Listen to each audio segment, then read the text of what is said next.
Look, I'm just a geologist. I like rocks. I love rocks. Hello, everyone, and welcome to the Geology Flannelcast. My name is Steve. Hey there, everyone. This is Chris. Hello. Good Cavella. Good evening. Nice. Oh, I'm Jesse. What? I love it. Okay. Well, God, could you make it more awkward? Welcome, everyone, to the Geology Flannelcast. I can't follow along. I was really trying to psych myself up there. And I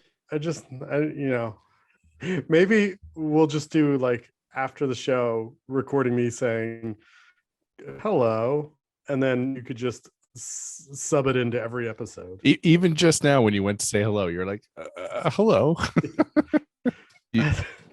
You should hear me start every class poised and awkward. Well, if you, for those of you who are Patreons and listening, you will know that we have been talking nonstop for the last 45 minutes very smoothly. So if you want to be a Patreon and listen to Jesse talk smoothly in the beginning, it's weird because you talk totally fine, and then as soon as we say go, you're like, Yeah, right. I'm like Garth in Wayne's World when he gets on camera. It just frees up. And there's our first 90s movies reference. Welcome, everyone, to the Geology Flannelcast, the premier geology podcast. Hope everyone's having a spectacular day. It is April 21st, 2021 today. And we tomorrow is Earth Day. Happy Earth Day, everyone. Woo! Happy Earth Day. Happy Earth Day. Nice. Well, we're going to be talking about the Earth today. So I don't know if that's Earth Day related. My favorite subject. There goes all my Mars notes. Whoopsie daisy. Well, we were talking about this a little bit before the podcast started. And so the topic of today's podcast is going to be on Harry Hess and the discovery of seafloor spreading and the whole story about how this thing came about. And, we weren't really trying to come up with a multi-episode, series on plate tectonics, but it just kind of fell into place and it just kind of felt right. So that's what we're doing today, kind of continuing the plate tectonic theme. And we talked about Alfred Wegener last week, and this week we're kind of picking up from there and bringing it on to good friend of the podcast, Harry Hess. Yeah, it's like plate tectonics April. Yeah, rolls off the tongue. I just realized the title of the outline here. I love it. I didn't notice it. Go ahead, say it, Chris. I don't even have the outline up right now. It's a guy at the right place at the right time. Good old Harry Hess. Well, Harry Hammond Hess was born on May 24th, 1906, and he passed away on August 25th, 1969. And this dude is considered like the godfather when it comes to plate tectonics. He put together some really amazing information and just came up with it was credited for, being, like I said, the godfather of the most influential theory like in geology to date. Plate tectonics is the this like all-encompassing theory. It brings everything together in geology. And it's equivalent to, I would say it's equivalent to like Darwin and evolution. Yeah. Wow. Exactly. Seafloor spreading, ties together plate tectonics. That is a great analogy, and it really does put it into perspective. Like, wow. It's the grand unifying theory of geology, plate tectonics. And they just came out with it. Well, it didn't just come out with it, but it was introduced. It started to be introduced in the 1960s. So that's like 80 years ago. That's not that long ago, considering. All right. 1960 is not 80 years ago. Yeah, let's Oh, run those 60. numbers. Let's run Slow those. it down, buddy. Whoa. Slow it down. Thank you. 60 years ago. Excuse me. Thank you. Jeez, oh, me's. Wow. I'll edit that out.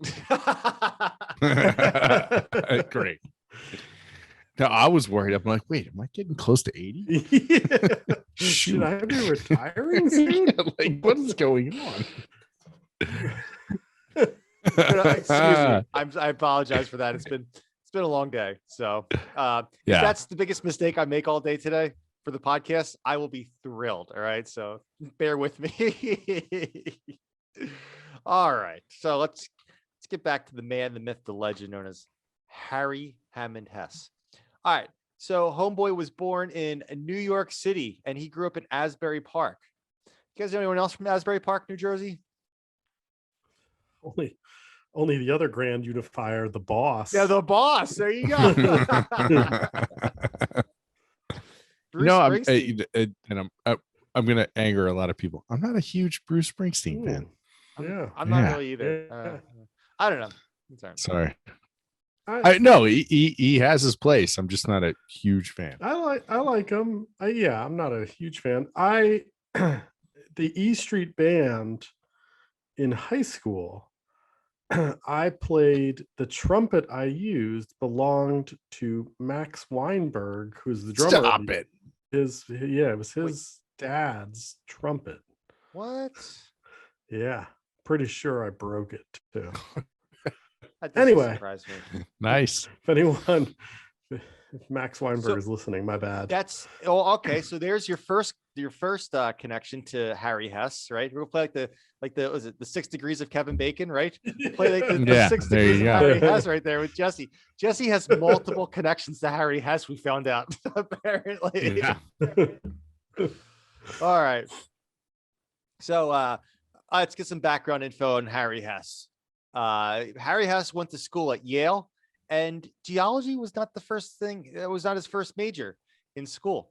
His first major was electrical engineering, and something happened, and he's like, you know what, I don't know, this geology thing's pretty dope. We'll switch over to geology.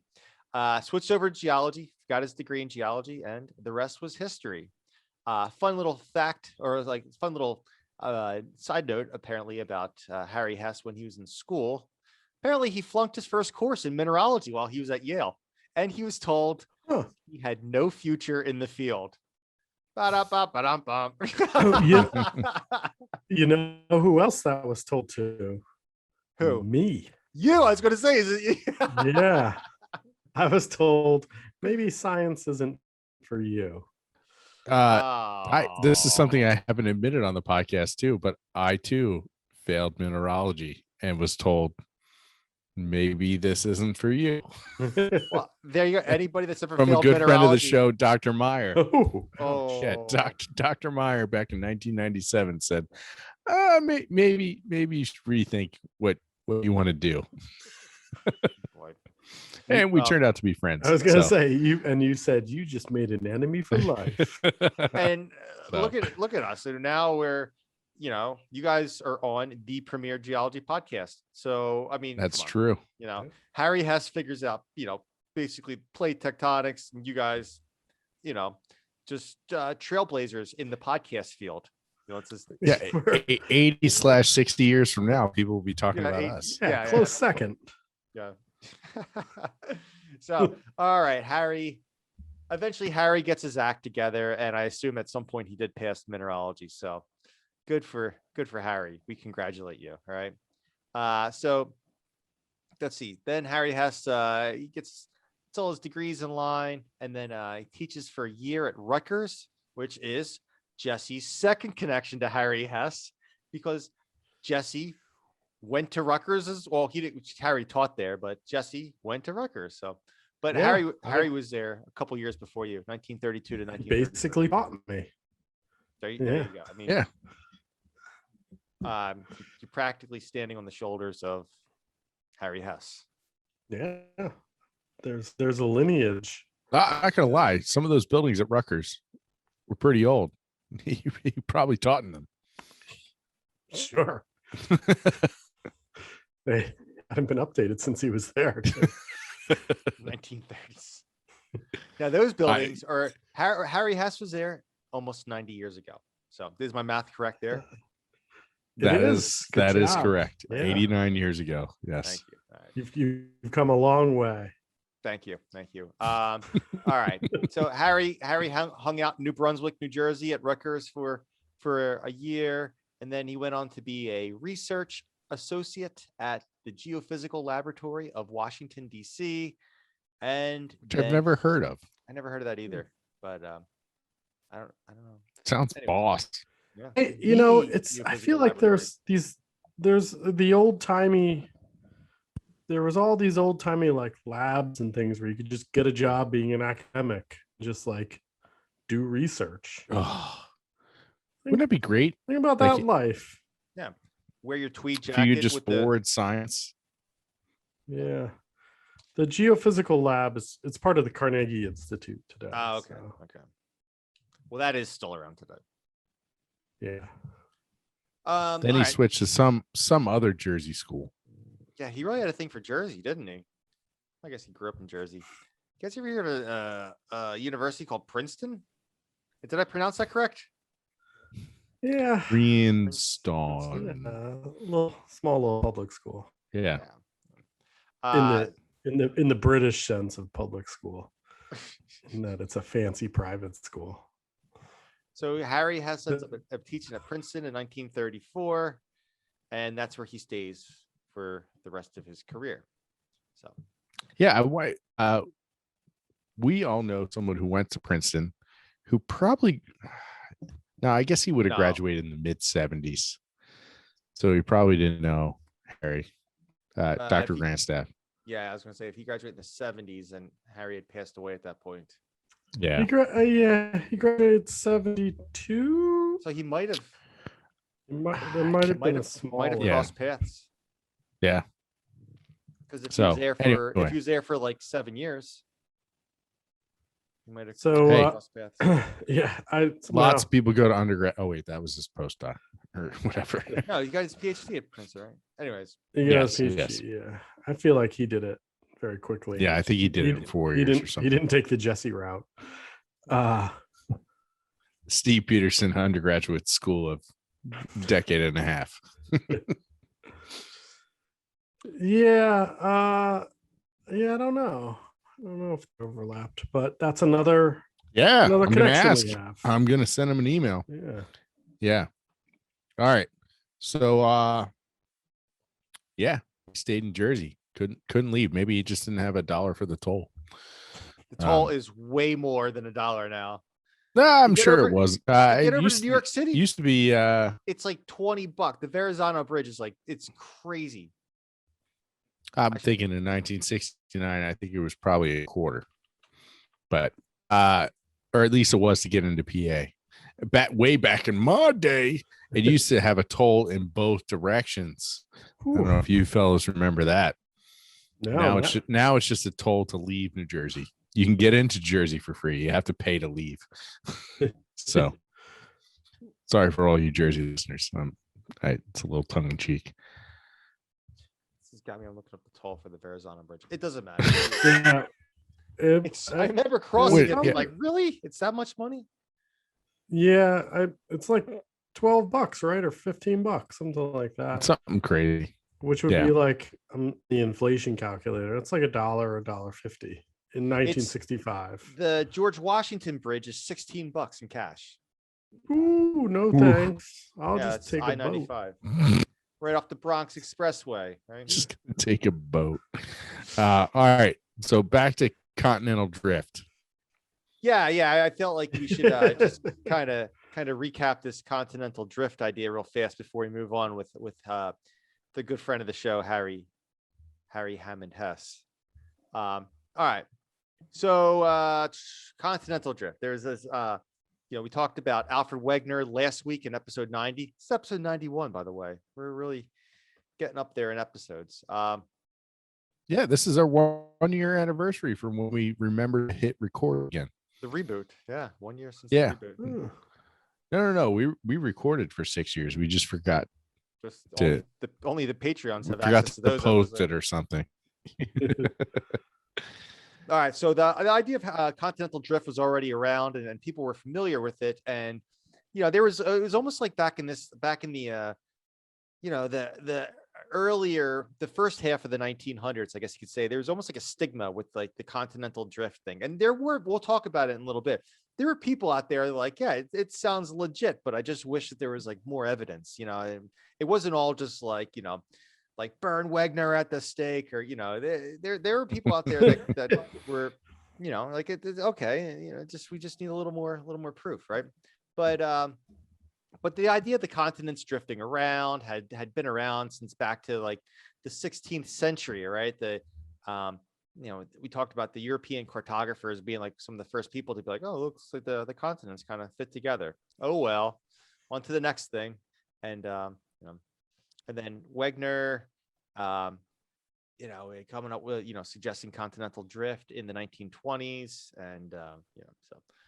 All right, so there's that whole idea in the past. Okay, so now Harry Hess. Now back to Harry Hess. All right, so now we're in the 1940s, the early 1940s, specifically December 7th, 1941, the day that will live in infamy. Right, Oof, Pearl yeah. Harbor was bombed, and the United States enters World War II.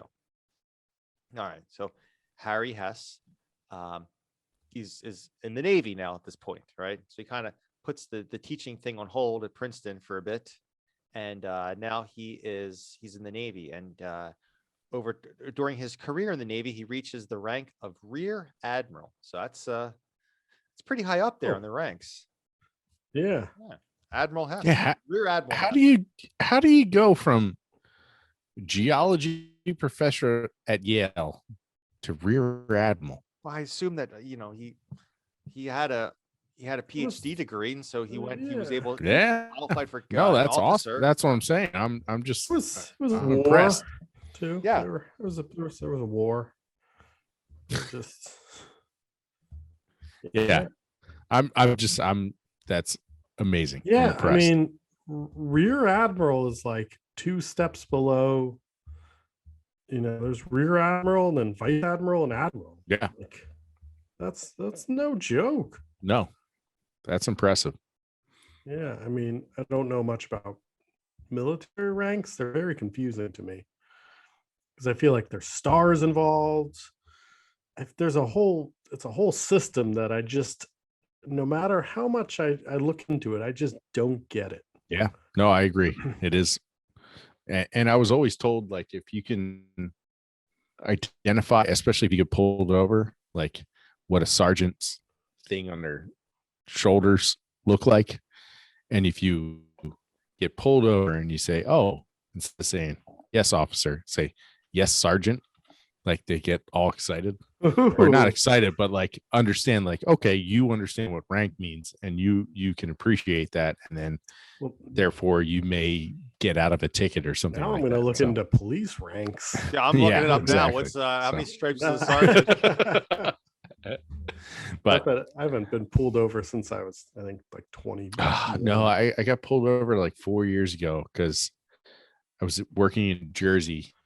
And my wife called while I was driving, and I answered because I was worried. Yep.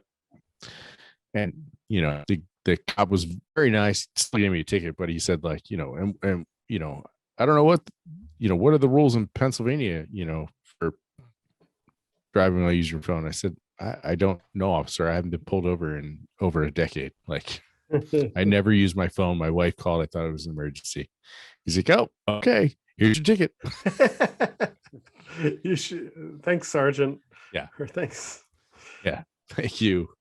Who just put this in the show? Oh, That was me. are you trying to buy patches off Amazon? you can Should we buy just it. sew them on our clothes?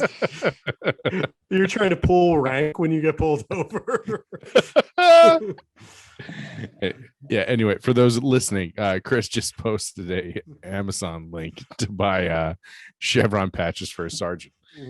Stolen police valor. Yeah. And now that I clicked on it, I feel like I'm going to be on some sort of police impersonation list or something. You asked the the officer pulling you over to salute you. See how that goes. I'm a sergeant. All right. Anyway. so- Yeah. All right. So Rear Harry Admiral, Hess. so he was up Yeah. there. Yeah. In the North Atlantic, figured out a successful technique for estimating locations of German U-boats. Oh. Pretty helpful for the Americans. Not so helpful So for the he's- Germans. So he's looking underwater. There's a trend here. Trying to see where it Mm. starts. Yeah. So he does that, and they did a really successful job of estimating the location of these German U-boats. All right. Then Harry Hess gets transferred to the Pacific Theater, and he was commander of a transport ship. This transport ship was the USS Cape Johnson, and he was in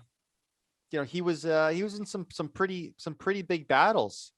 Transporting soldiers in some pretty big battles. He was in the Marianas Leyte. Is that how you pronounce that? And Got me. You would know. Lingulan, You would know better. Lingulan and Iwo Jima. We all know that one. That was a really bloody battle. So he was in there.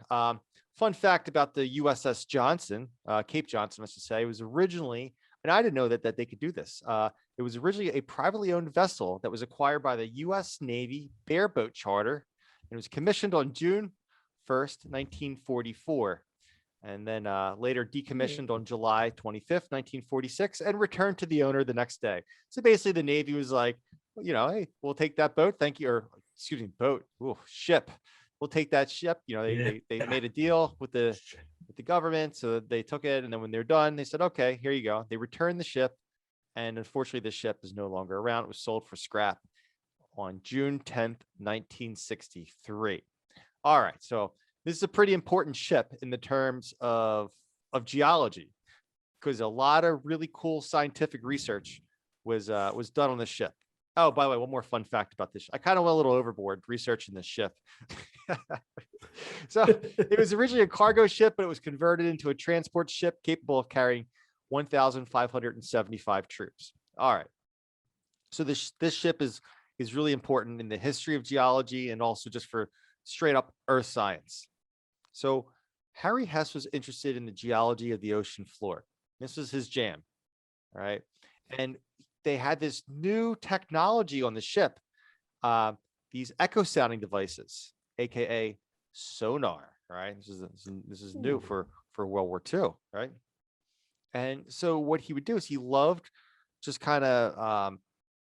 as the ship was traveling, he loved just leaving it on and just note and recording what the bottom of the ocean floor looked like.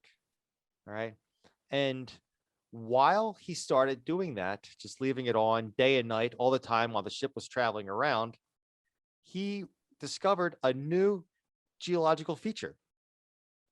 And these things he discovered, he called geos. All right. And what they were, these flat topped underwater volcanoes. And now we figured out, since how these things form, but they were, and it all links up with plate tectonics, because, well, maybe I have the explanation of how these things form later on. So we'll get into, actually, I'll explain how they form later on in the podcast, because you need to know about plate tectonics first, and then you can figure out how these geos form. But kind of think of it as like these underwater plateaus, or like these like decapitated volcanoes. It's like somebody came with a buzzsaw and just boom, sawed off the top of the volcano. Say it's like conical in shape, and they just boom, sawed it off, and it's more like a plateau type feature, right? And Harry Hess sounded like pretty much like a stand-up guy. He saw these features and he called them geos after the founder of the Princeton Geology Department, Arnold Geo. So back in 1854, Arnold Geo was hired, and he was the only geologist and geographer instructor, or geology and geography instructor at Princeton when he started in 1855. And he was the only one until 1973, eventually, when he hired 1873. Geez, my numbers are off today. I'm sorry. 1873. Thank you. Whew. Um, He taught for 120 years. Just a skeleton in a chair. he was the only geologist there until 1873 when he hired Henry Cornwell, and Henry Cornwell taught mineralogy. So, fun little fact about Princeton right there. All right, so back to Harry. He's floating around on the ship, and he's basically collecting thousands of miles of depth soundings of the ocean floor. And this would later be really important when we get to the theory of plate tectonics. All right, so World War II ends. Everyone goes back home. All right. But as devastating as World War II was, there were some really good things came out of World War II, like technology. And this technology eventually trickled down into into civilian life. And scientists end up getting a hold of this technology, and now they have new toys and new tools to do their scientific research. So also after World War II ends, the United States creates what's known as the U.S. Office of Naval Research. So the mission of the U.S. Office of Naval Research is to plan, foster, and encourage scientific research to maintain future naval power and preserve national security. So basically any type of scientific research that applies to the Navy, right? Yeah, we can talk to our good friend of the podcast, Kelly Blake, about this. Pretty sure that's what funds her job. Oh, U.S. Naval. I didn't even think about that. Oh, Yeah. of course. Yeah. If you want to, Kelly was on episode, I don't know, like 4 episodes Hang ago on. or so. Steve's got it. Steve's like one of those guys during the baseball games that checks the stats, you know. episode 87 on we recorded it on March 25th. All right. Geothermal energy and women in geology. Women in geology. That was the one that the public has. The geothermal energy was the Patreon Yes. special. Oh, I'm sorry. Yes. Yeah. So I was right 4 episodes ago. Okay. So there's the U.S. Office of Naval Research. So there was a need to map out the ocean floor. All right. Then the Navy realized this. So, like, for example, one of the stories that I had heard, well, we know that submarine warfare really explodes in World War II. And the Navy was aware of the mid-ocean ridges. They knew that these features were there, but they needed to know more information about these mid-ocean ridges because they're great places to hide submarines and maneuver around for, in terms of submarine warfare. So it's like, so that they wanted to collect the scientific information for defense purposes, if you would. Just a little time out. Do you know when the first submarine warfare took place in the United States? Civil War, right? I do. Civil War. Revolutionary War with Oh, that's true. Yeah, there was the one. turtle. His name was turtle. It's gonna drive me. I remember doing like an AP history project on. There was the turtle. I was thinking the Hunley was the one in the Civil War. But it was what was that guy's turtle submersible? Yeah, it was crazy. Bushnell, that's it. Yeah, but the Hunley was a good one. Yep. Sorry, carry on. It was just a little sidebar. There was something too with this is totally off topic, that the U.S. government during the Revolutionary War was given like incentives for people to like develop like weapons and stuff like that. And I think isn't that where the submarine, like people were messing around with submarines, the concept of submarines? Maybe, but essentially it was just like a sphere that had pedals, and it had like a stick with just dynamite on the end of it. Yeah, and it was supposed to go up to the ship and poke. Yeah, I think it was it was like a little like screw, like we're supposed to screw it in. Yeah. That was it. Yeah, and I guess it wasn't. If you're a stickler for things, it wasn't technically dynamite because dynamite wasn't invented yet. Some sort of explosive. All right, here we go. Our Patreon friend Maddie has an article here saying, Revolutionary War. Whoa, look at that sphere. That is it's got Look at that thing. It is basically, yeah, just got some pedals and yeah, it looks solidly constructed. Turtle, yeah. Yeah. Huh. I don't know Wow. if that's a reproduction or what, but Ever the since, I'm a big fan of the author Clive Cussler, and he does a lot of naval history stuff. So fiction, but yeah. Anywho, all right, back to World War II and plowing through science. Science. So particularly important to our story that we're telling in terms of Harry Hess and all of his cronies is the Mid-Atlantic Ridge. All right. So the Mid-Atlantic Ridge is this underwater ridge that runs in a north-south orientation, and it's located smack dab center in the Atlantic Ocean. So they named it really. They got lucky with the name.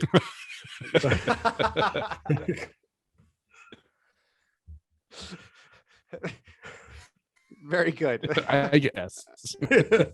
I mean, it'd be kind of disappointing if it was like offset to the west a bit, like the almost Mid-Atlantic Ridge, like the semi-Mid-Atlantic Ridge. But no, the offset to the West Atlantic Ridge. Yeah. Yeah.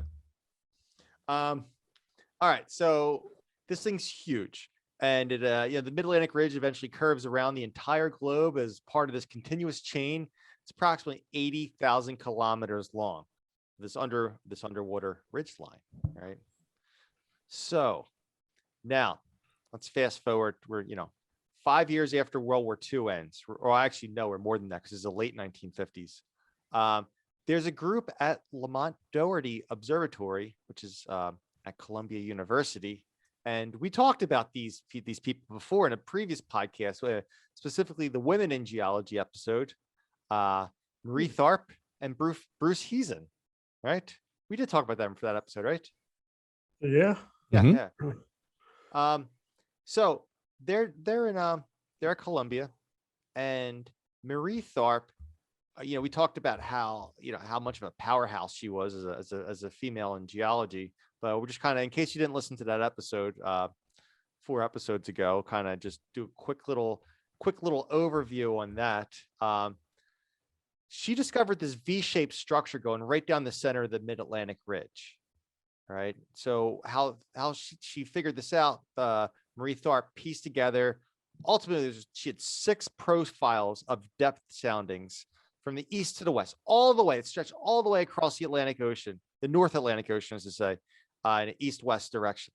So this was like super tedious, and it was just like, oh my goodness, just the fact that she could piece this together. And she did 6 of these profiles, which was a ton of work, right? Yeah. So Jesse, weren't you saying there was some stories that she just had papers like all, wasn't there something we were talking about? Like she just had papers all over her office and just trying to piece all this stuff together. We didn't talk about that. Well, yeah, I mean, and she did it all by hand. Like That's the other thing too. You're not crazy. stitching stuff on computers. It's just like you're taping stuff together, and yeah, she's taking the data and converting it. Yeah, and depth soundings. Yeah. Yes, pretty incredible.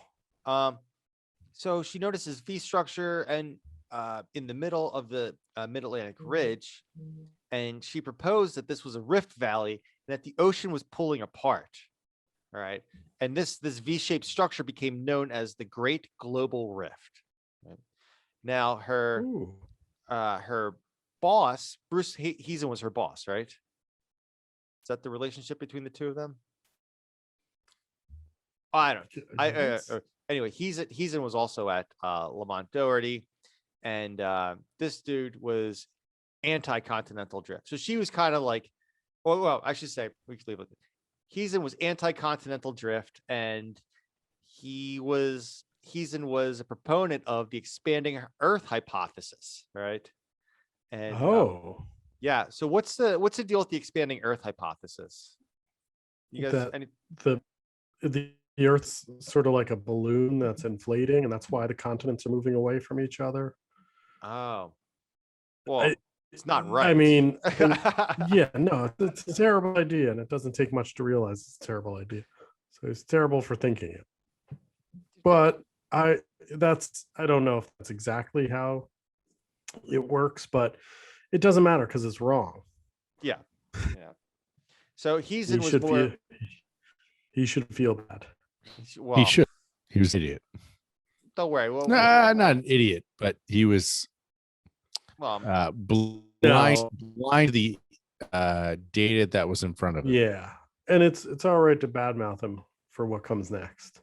yeah, this is not a pretty story for the next several minutes here. This is not a redemption arc for Heason. No. So before we get into on that, the right side of history. Let's leave it. Yeah. No, but before we get into Heason, let us talk about our outline and how it is formatted. Is there a formula for this? Marie Tharp had to do everything by hand. Yes. It probably would have been much easier if she could put it all in a document. Oh my gosh, like a formatting formula formatted document. Yes, I agree. Formatting Formula is a proud sponsor of the Geology Flannelcast. Formatting Formula, or www.formattingformula.com. They actually redid their website recently. It looks pretty nice. Believe it or not, they actually asked the Geology Flannelcast to give some feedback on their new website, which I did kindly. It was really great. Just gave a few tweaks. But at formattingformula.com, they're there for all of your Word formatting document needs, anywhere from just helping you with headers, footers, table of contents, things like that, all the way up to like huge regulatory requirements, making sure that all your stuff is formatted exactly the way you need to submit it for any sort of regulatory submissions, theses or master's theses, dissertations, anything like that, embedded figures, all that stuff. YouTube/C/formatting formula. If you go there, you can actually teach yourself how to do these things. They have all kinds of videos, not just for the latest versions of Word, but also for older versions as well. And for those of you who do PC, they have them, and they also have some Mac videos too. Lots of Mac videos. So PC or Mac, check them out. Formattingformula.com. But more importantly, make sure you tell them Geology Flannelcast sent you, because that's what keeps our lights on. Literally, Formatting Formula pays Chris's electric bill. So yeah, keep it going. Maybe this summer I'll turn my air conditioning on. Who knows? Nope. Don't get greedy. we're gonna need a lot more people and a visiting stove. Formula. That's it.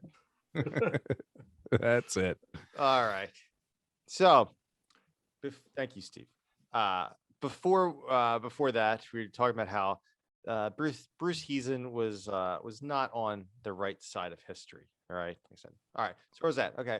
I'm more of an expanding Earth kind of guy, and he dismissed Marie Tharp, saying that her explanation was girl talk. All right. Whew, this guy. What's up with this guy? So anytime you dismiss somebody as whatever, and you don't back it up with any sort of evidence or facts or science, you then become the idiot. So let's just put it out there. This guy was not. Yeah, he didn't have to say that. No, he just said, I don't agree with your ideas, and that's that. But anyways, okay. So Bruce Heason, later on, working on a different project, hires a guy named Howard Foster, and Foster's job was to plot earthquake epicenters in the ocean for a study trying to relate them to turbidity currents. So not really too important for the podcast today. We actually did a whole episode on turbidity currents, correct, Steve? Like number 4 or 5, like we did really early on, I want to say. We did. While Steve's looking that up, carry on. Turbidity currents are basically underwater avalanches from just sediment kind of piling up, or basically sediment just kind of piling up over thousands of years. And just like you see like an avalanche on a mountain, and the snow piles up so much it becomes unstable, then whoosh, the whole thing slides down the mountain. You see that with these turbidity currents along the continental slope, and kind of coming to rest along the continental rise there. So they were looking to see if there were, seismic signatures of these turbidity currents. Kind of Episode 24, actually. Oh, it was a little later than that. How about that? Yeah, it was on my birthday of 2015. Wow. So 6 years ago in May. So that was like what birthday was that? Like your 75th birthday? I think I turned 21 that year. Yeah. I was gonna. How many times did you turn 21? 75. Yeah. 2015, I would have been what? 37, 38, something like that. Something like that. All right. So anywho, I'm 42 now. Do the math. All right. So this guy, Howard Foster, is looking for looking at earthquake data in the Atlantic Ocean. And when they start plotting out the epicenters for the earthquakes, it lines right up with Marie Tharp's Mid-Atlantic Ridge. Hello, something's moving around on this ridge. All right, you're getting all these earthquakes. Something has to be moving. So then Heezen was like, all right, maybe I'll buy into this continental drift concept. Maybe you guys are onto something with this. All right. So then Tharp and Heezen published the physiographic map of the North Atlantic in 1953. And then it gets kind of sad at that point. Marie Tharp really got shafted by Heezen. He didn't include Marie in any of the scientific papers that he published about this topic between 1959 and 1963. So officially, the Geology Flannelcast would like to recognize Bruce Heezen as a giant jerk, and he is the inaugural member of the Geology Flannelcast Wall of Shame. So shame on you, Bruce Heezen. First, but not the last. No. All right, and then so Marie Tharp doesn't let her get this down, and she finds that her Rift Valley extends all over the globe. Whoa. So the plot thickens, gentlemen. Okay. It gets thinner and spreads out. Ooh. Okay. But if our plot thins, then no one's going to listen to us. I understand. I was trying to put it back to seafloor spreading. Carry on. I see what you're trying to do. If you did, you would have laughed. He's got you there. Last time I laughed at one of Steve's jokes. I think the Atlantic wasn't even an ocean. Oh boy, that's probably the dorkiest bust ever. No, all right, come on. I have lots of dorkier jokes than that. All right, back to Harry Hess now. All right. So when Harry Hess learns of Marie Tharp's findings, along with Bruce Heezen, right? We're going to call it Tharp. We're going to put Tharp's name first. When he learned of Tharp's findings with Heezen, all of a sudden now he starts to understand his Pacific Ocean data from World War II. It's like eureka, boom, the light turns on, and he's like, "Holy crap! This all makes sense now. I needed some help from some other people." Right? Yeah, he just needed a strong, scientifically minded woman. Yeah. Bam. So in 1960, Harry Hess publishes his seafloor spreading idea in a report to the Office of Naval Research. All right. And it gets circulated around a lot, and it kind of, it was kind of a big thing. And then later in 1962, he published a journal article called History of Ocean Basins. This is like this is it for plate tectonics. All right. This was like the plate tectonic piece of work. All right. So what he does is he addresses in this history of ocean basins, he addresses some really big issues. So number one, before this time, it was assumed that the oceans were 4 billion years old, right? They thought the oceans were as old as the earth, and right? Because they didn't think the continents were moving around, right? Mm-hmm. So Harry Hess says, all right, guys, listen, if the oceans are 4 billion years old, why is there so little sediment on the ocean floor? Wouldn't you think that if the ocean floor was collecting sediment for 4 billion years, that there'd be a crap ton of sediment all over the place, and these sediment packages would be super, super thick, but they're not. All right. I'm no sediment expert, but I am a sediment expert, actually. Just gonna say, wait, what? Don't sell yourself short, Jesse. Come on. Him playing coy over here. Yeah, I mean, I want to do some. What is the average? What is it, like 1 meter every million years? Yeah. Oh, geez. Yeah. Something like that. I was going to say a millimeter every 10,000 years, which wouldn't. Yes, which would be a meter every. Yeah. Right. No. Not I'm every not doing 80 math. years. I'm not doing math right now. It's been a rough day. Someone else can do the math right now. But sediment does collect very slowly at the ocean floor. But if you give it 4 billion years. Well, that's I was gonna run the numbers real quick. So it's a meter. You know, how old is the Earth? 4.5 billion years. Yeah. Doing some quick math here. So meter times 100 times 100 times 4, right? Yeah, what did I say? 1 meter every Million 4 years. million? Yeah. 1 million. A meter every million years. Yeah. So, anyway, I closed my calculator and now I have to open it again. All right. So while Jesse's I'm actually interested to see what this number would be. So I'm going to stall for him, right? So, anyways, sediment collects very slowly at the bottom of the ocean floor. Really, the stuff that makes up your sediment at the bottom. Oh, what is he doing now? Are you doing this on paper? That's so I do my best math on paper. It would be All right. It would be 4,000 meters. 4,000 meters of sediment. But that's not right. That's not right. If it's a meter every million years. No, it's a kilometer every million years. Well, then that times 1,000 times. Yeah, so it'd be 4,500 kilometers of sediment. No, that would be 4 million.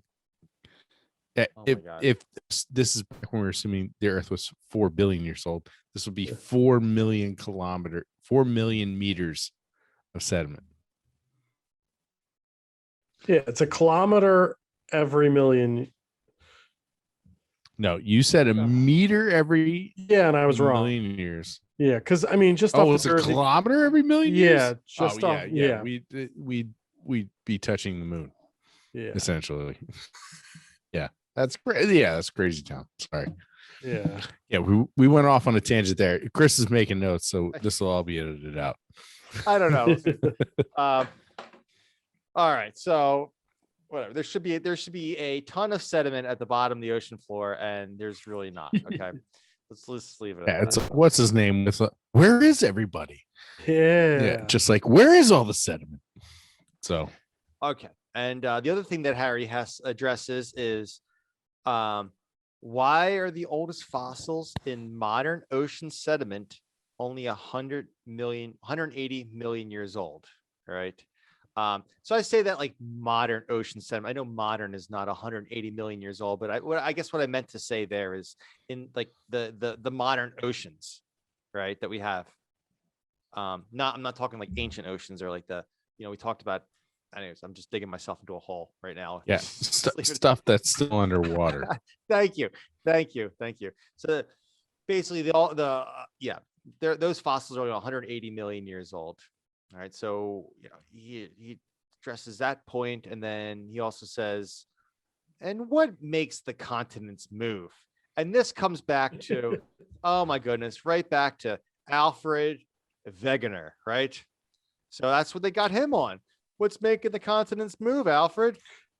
It's the mechanism. What's your mechanism? Come on. Extraordinary claims call for extraordinary evidence, said Carl Sagan. All right. So, additionally, though, Harry Hess states how the seafloor spreading works, and this is it now. This is like the cat's meow. All right. So he hypothesized that the oceans are like 300 million years old at like the most. All right. Magma comes up to the seafloor from inside the earth, creates new seafloor that spreads away from the mid-ocean ridge. Eventually, that seafloor sinks back into the earth at oceanic trenches, aka subduction zones. Okay, Oh, not to take away from Harry Hess, but Arthur Holmes in 1928 Yes. proposed that the flow of hot material within the mantle was responsible for propelling the continents across the globe. 1928. yeah. Well, that's the thing. Boom. That's the thing about Hess is standing on the shoulders of giants, right? Yeah, Hess So, is basically is taking all building- this stuff, explaining it well, and getting all the credit. But he put the pieces together. So I don't know. No, we could have this debate. No, and he that's did. why he the did. title of the show is "A Guy at the Right Place at the Right Time." What is this? Exactly. No, he did put all this together. He did articulate it well. Like there's been lots of scientists who have done the great research, have figured out the great problems, and just are terrible writers, and therefore they don't get credit. Yeah. Jesse, what were you showing? You got some numbers there you'd like to share with the Yeah. class? So it's in the Atlantic Ocean. It's on average 2 centimeters every 1,000 years.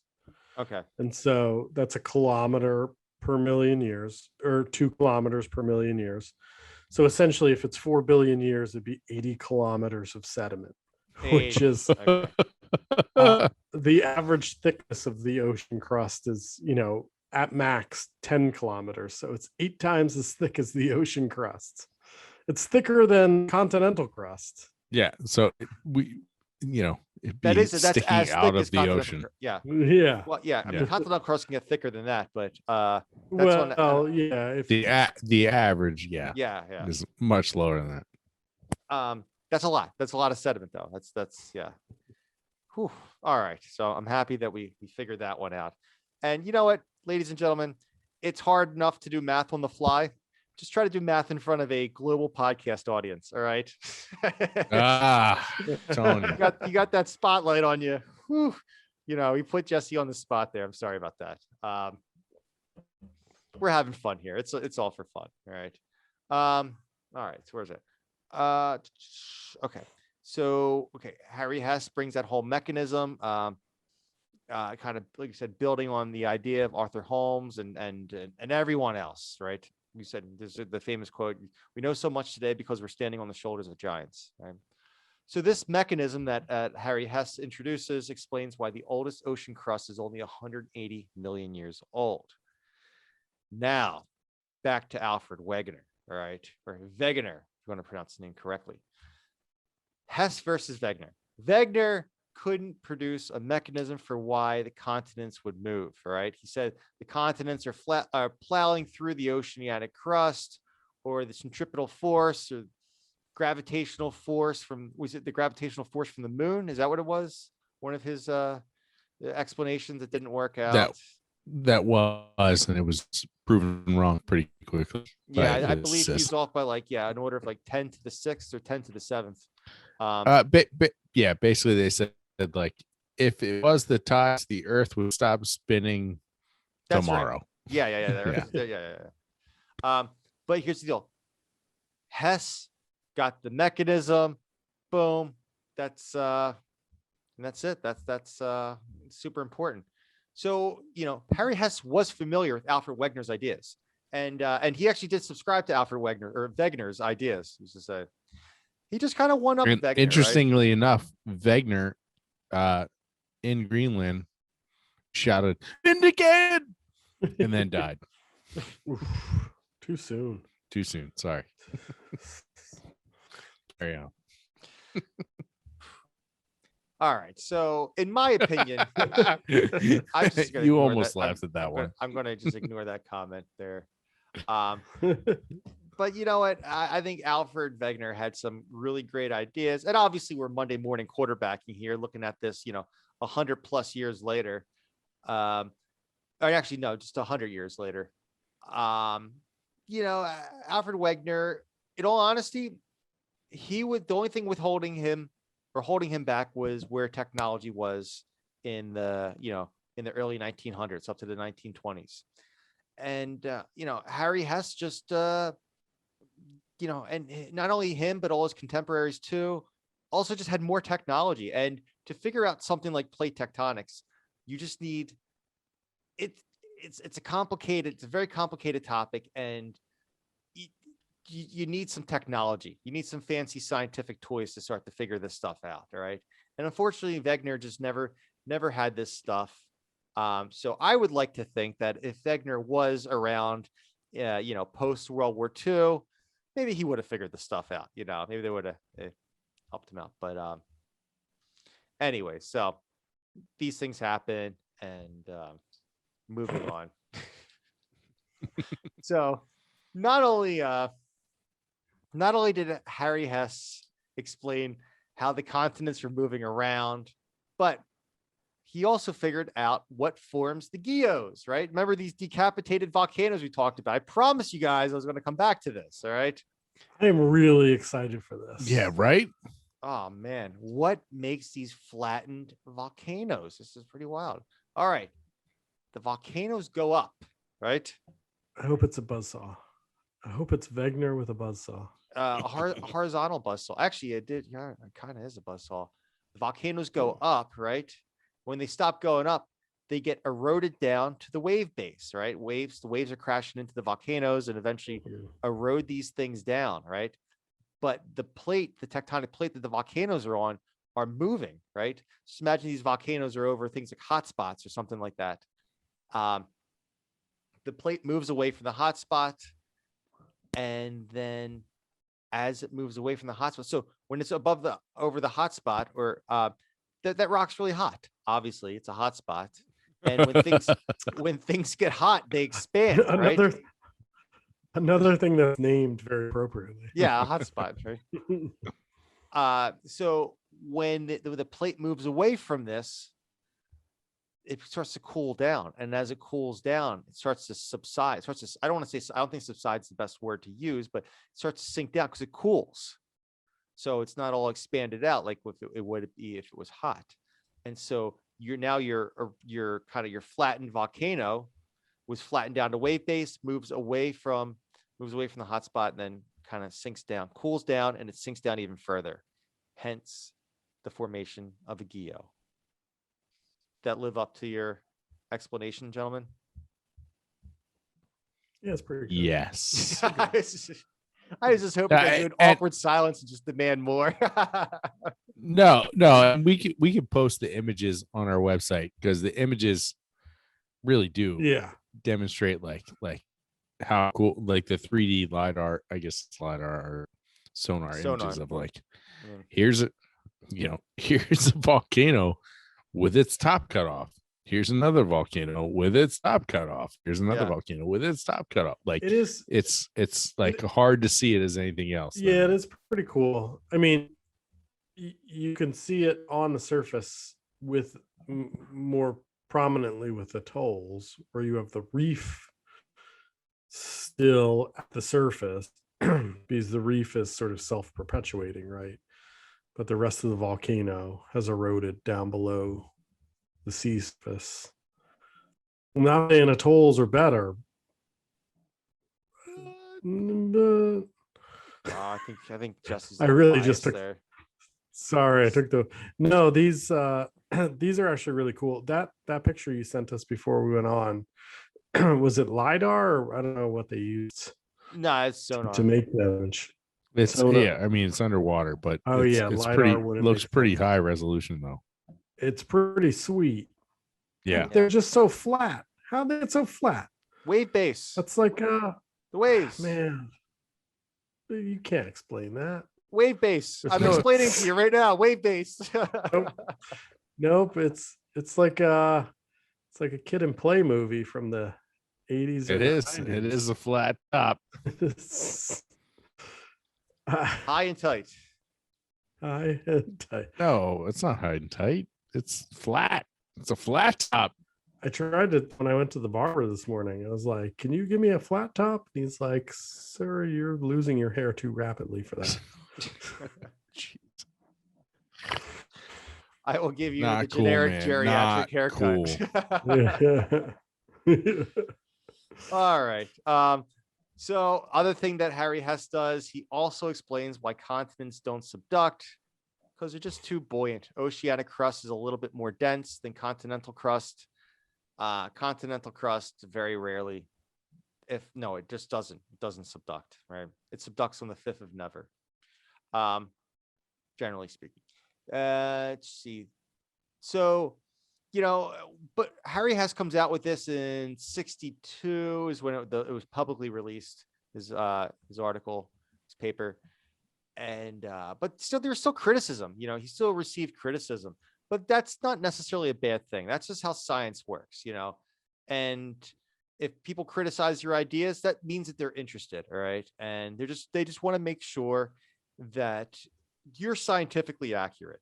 All right. You're just not putting these bogus claims out, thrown out there into the ether. And so, okay, so you get criticized, and guess what?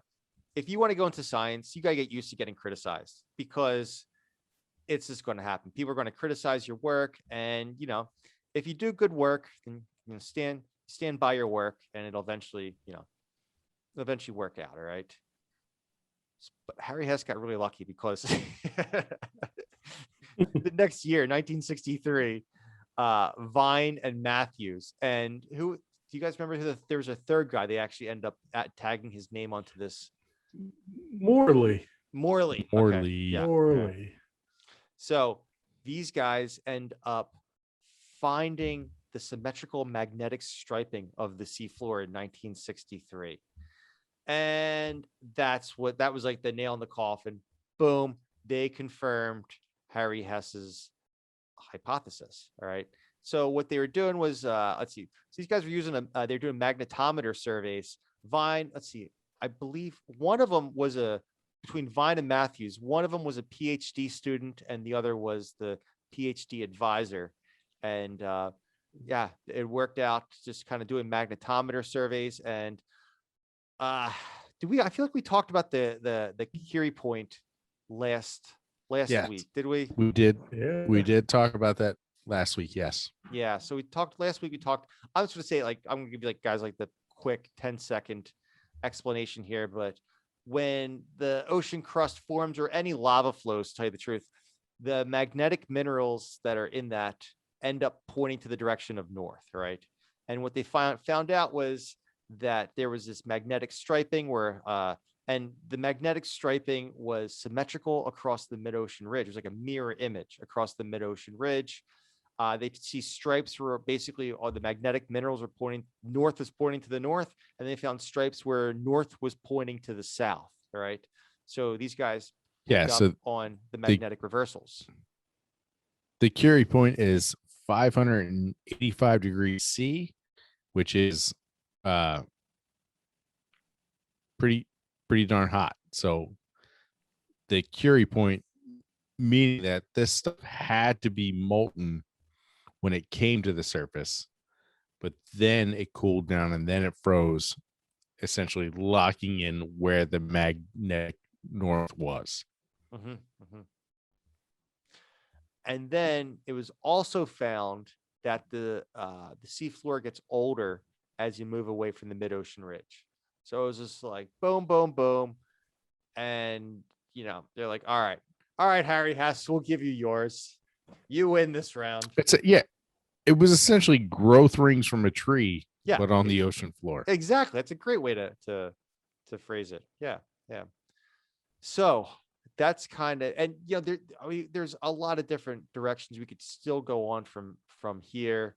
But the whole thing is just amazing that we see in the 1950s and into the 1960s, these like groundbreaking, like classic papers that come out with like just the science. Like it was just like almost like every year they're finding like something new and groundbreaking in terms of plate tectonics. Like this was like the sexiest topics of its time, in terms of geology back in the 50s and 60s, Must have been and an I know exciting time to be doing geology. I know I've talked about this before, but like, I was in grade school in the 80s, and in the 80s, I had teachers who were taught earth science in the 60s. When I was being taught about plate tectonics, they were uber skeptical about plate tectonics. I had a because science when teacher. when they were taught, plate tectonics wasn't even a thing. Yeah. Like, so they're like, oh, this new theory of plate tectonics, and this is what they're saying it does. And like, it was all like with a big question mark at the end, but like, this is what we're supposed to teach you. Not sure if this isn't baloney, but so, that was in the 80s/90s. So not that long ago. I had an earth science teacher. I remember my eighth grade. I learned earth science, and I had a teacher that told us. I vividly remember her telling us that we don't know how mountains form yet, and she was not a subscriber to plate tectonics. And this is 1999. Let me tell you. All right, so.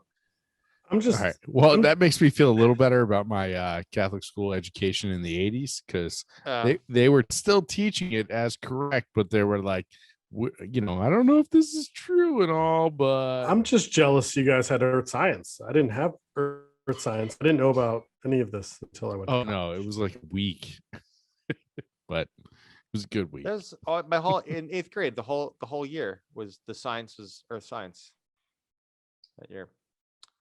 Jesse, maybe you're mistaking this class for coal class. We did you have coal class? We did have half a year in third grade where we learned all about coal. There you go. Yeah, that class.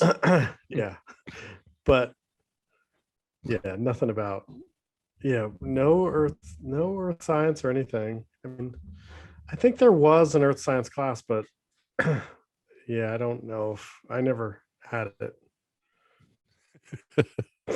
Still waiting to learn those lessons.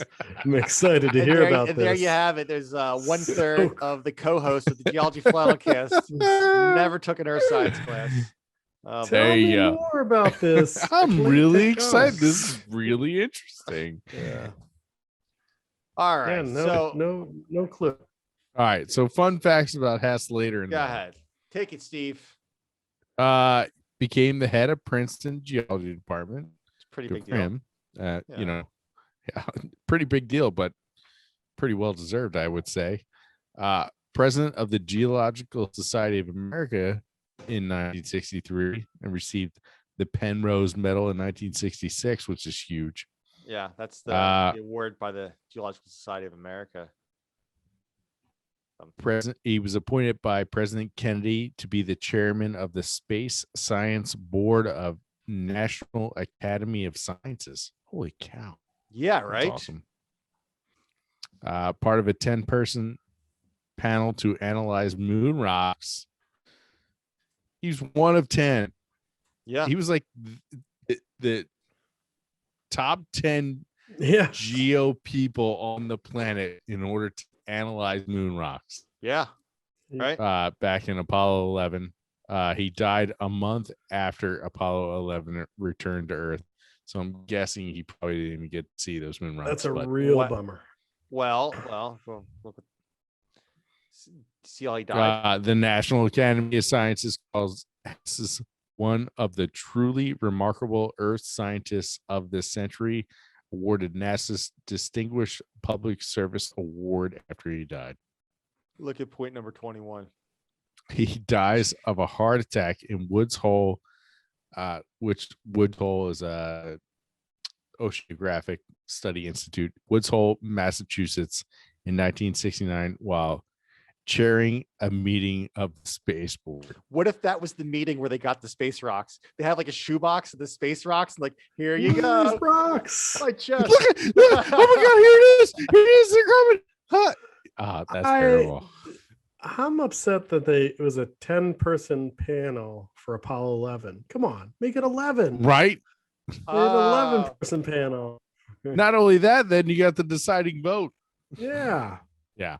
But the American Geophysical Union started the Henry H.S. Medal in research of the constitution and evolution of Earth and sister planets in 1985. And my favorite fun fact is Harry Hess was one of the originators to put forward the idea for Project Molehole. Oh, Yes, I didn't put that on there, but Yeah. I saw that. What I just kind of ran out of time. What Jesse, do you have any information about Project Molehole? So Project Molehole was this, they wanted to drill to the MOHO, the crust mantle boundary. And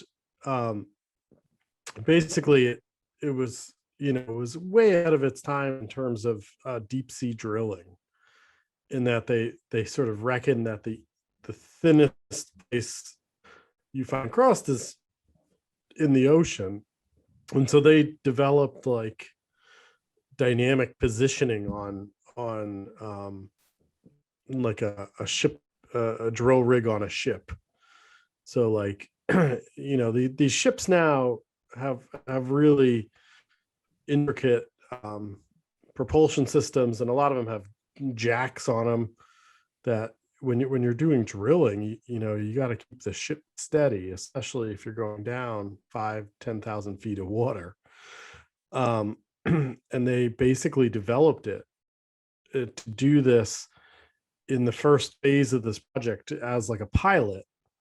They wanted to show that they could drill in the deep water, so they outfitted the ship and they drilled down not very far, like a couple 100 meters, if that. But it was like super impressive because they brought up these cores, and it like revolutionized. It was the whole idea that you had this whole sedimentary history on the sea floor, because it's the first time you're bringing up cores from the deep sea. And so they basically proved that this was viable and this was like a thing. And it set off this whole, we have a whole international deep sea drilling program now, that there's 3 dedicated ships that do this every year. But essentially, the project sort of fell apart after this pilot phase. It was sort of mismanaged, and Congress didn't give them the funding they needed. It was the whole thing. There was a lot of infighting and politics, so they never made it to the MOHO. Still haven't. But it was a revolutionary thing, this idea about drilling in the deep sea, and the technology that came from it is, I think, something that shouldn't be overlooked. And Yeah, you've definitely you talked would- about this in the podcast before. Now that Yeah, we we start have, explaining and it, yeah. Jesse posted a picture of it, like this is how far the ocean, like this is the depth of the ocean, and then this is where the MOHO is, and this is how far we got. And it was like, like how far they got through the ocean was huge. How far they got into the crust was like teeny tiny, and then they had another huge portion before they got to the MOHO. So yeah, just the fact that they can get through that much ocean to then start, obviously, for economic reasons, like oil companies have been doing this for a while, but they only go as far as they need to go to get that commodity out. So Good times. Yeah.